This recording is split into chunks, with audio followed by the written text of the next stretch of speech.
Good morning dear students. कैसे हैं आप सब। मुझे उम्मीद है आप सभी अपने घरों में स्वस्थ होंगे। तो आइए हम एक बार फिर से अपना अध्ययन कार्य शुरू करें। आज हम पढ़ेंगे हमारा नव भारतीय हिंदी पाठमाला का पाठ मेरा बचपन, जो कि महात्मा गांधी की आत्मकथा का एक अंश है। प्रस्तुत पाठ में हमारे राष्ट्रपिता महात्मा गांधी के बचपन में घटित कुछ घटनाओं का वर्णन है। हाई स्कूल के पहले ही साल परीक्षा काल की यह घटना उल्लेखनीय है। स्कूल का मुआयना करने आए इंस्पेक्टर के द्वारा लिखवाए 5 शब्दों में से गांधी जी ने एक शब्द गलत लिखा था। मास्टर जी के इशारा करने पर भी गांधी जी ने उसे ठीक नहीं किया और इस प्रकार उनके बचपन में श्रवण पितृभक्ति नामक पुस्तक और हरिश्चंद्र नाटक का गहरा प्रभाव पड़ा था। उन्होंने इन दोनों की सीख आजीवन याद रखी और अपने जीवन को भी सदा उन्हीं के अनुरूप ढालने का प्रयास किया। तो आइए हम मेरा बचपन पाठ में गांधी जी के बारे में कुछ तथ्य को जानते हैं। मेरा बचपन, महात्मा गांधी की आत्मकथा। पोरबंदर से पिताजी राजस्थानी कोर्ट के सदस्य होकर राजकोट गए। तब मेरी उम्र कोई 7 बरस की रही होगी। मैं राजकोट की ग्राम पाठशाला में पढ़ने भेजा गया। उस मदरसे के दिन मुझे अच्छी तरह याद हैं। मास्टरों के नाम धाम भी पोरबंदर की भांति वहां भी पढ़ाई के बारे में कुछ विशेष जानने योग्य नहीं है। मेरी गिनती शायद साधारण श्रेणी के विद्यार्थियों में रही होगी। गांव की पाठशाला से कस्बे की पाठशाला में और वहां से हाई स्कूल तक पहुंचने में मेरा 12वां वर्ष बीत गया। तब तक मैंने कभी शिक्षकों को धोखा दिया हो ऐसा याद नहीं आता। न तब कोई दोस्त बनाने का स्मरण है। मैं बहुत ही झेंपू लड़का था। पाठशाला में मुझे बस काम से काम रहता था।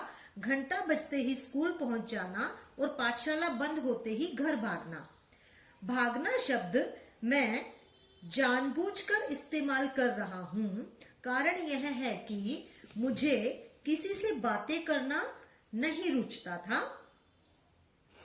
कोई मेरा मजाक न उड़ाए, यह डर भी बना रहता था।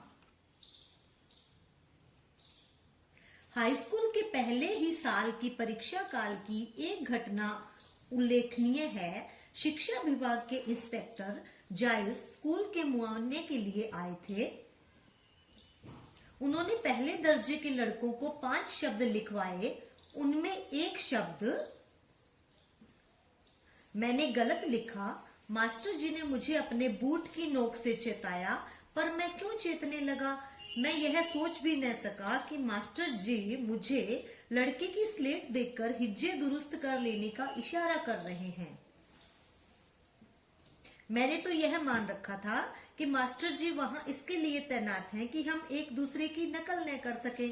सब लड़कों के 5 शब्द सही निकले, अकेला मैं बेवकूफ बना।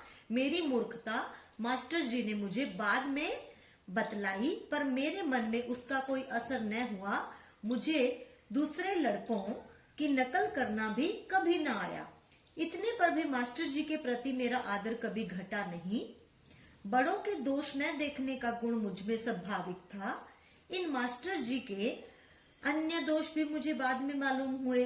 फिर भी उनके प्रति मेरा आदर ज्यों का त्यों बना रहा। मैंने समझ रखा था कि बड़ों की आज्ञा का उसका काजी मुझे नहीं बनना चाहिए।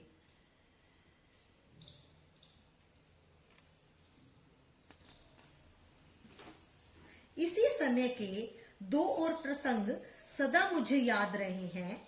मुझे साधारणतः स्कूली किताबों के अलावा और कुछ पढ़ने का शौक नहीं था। सबक पूरा करना चाहिए क्योंकि डांट सही नहीं जाती। मास्टर जी को धोखा नहीं देना था, इसलिए पाठ पढ़ता था, पर मन अलसाता था। इससे सबक अक्सर कच्चा रह जाता। उस दशा में और कोई चीज पढ़ने की कहाँ सूझती। पर पिताजी की खरीदी हुई एक किताब पर मेरी नजर पड़ी। वह थी श्रवण पितृभक्ति नाटक। उसे पढ़ने की इच्छा हुई और मैं उसे बड़े चाव से पढ़ गया। उन दिनों काठ के बक्से में शीशे के चित्र दिखाने वाले भी दरवाजे फिरा करते थे।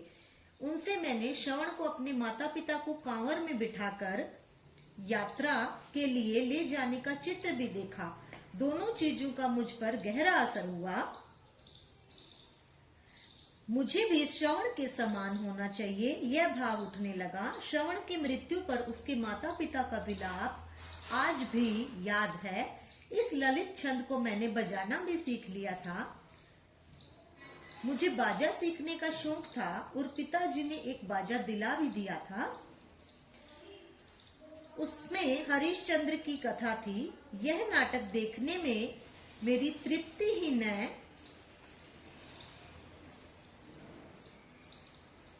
होती थी, उसे बार बार देखने को जी चाहता, पर बार बार कौन जाने देता। किंतु मन में इस नाटक को सैकड़ों बार दोहराया होगा। हरिश्चंद्र के सपने आया करते, हरिश्चंद्र जैसे सत्यवादी सब क्यों नहीं हो जाते। यह धुन रहती, हरिश्चंद्र पर जैसी विपत्तियां पड़ी थी, वैसी विपत्तियों को भोगना और सत्य का पालन करना ही वास्तविक सत्य है।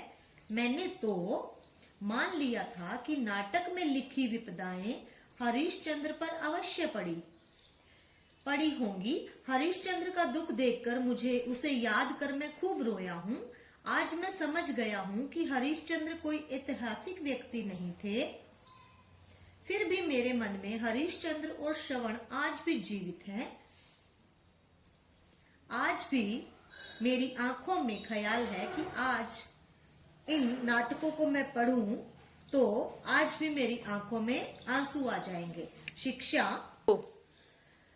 इस पाठ का संदेश क्या है कि जीवन में सच्चाई, प्रेम, बड़ों के लिए श्रद्धा और कर्तव्य भावना का महत्व समझना। तो बच्चों, ये था हमारा नव भारतीय हिंदी पाठमाला का पाठ मेरा बचपन। मुझे उम्मीद है आप सबको ये पाठ अच्छी तरह से समझ में आ गया होगा। इस पाठ का अभ्यास कार्य और प्रश्न उत्तर आपको जल्द ही PDF के माध्यम से उपलब्ध करवा दिए जाएंगे। धन्यवाद।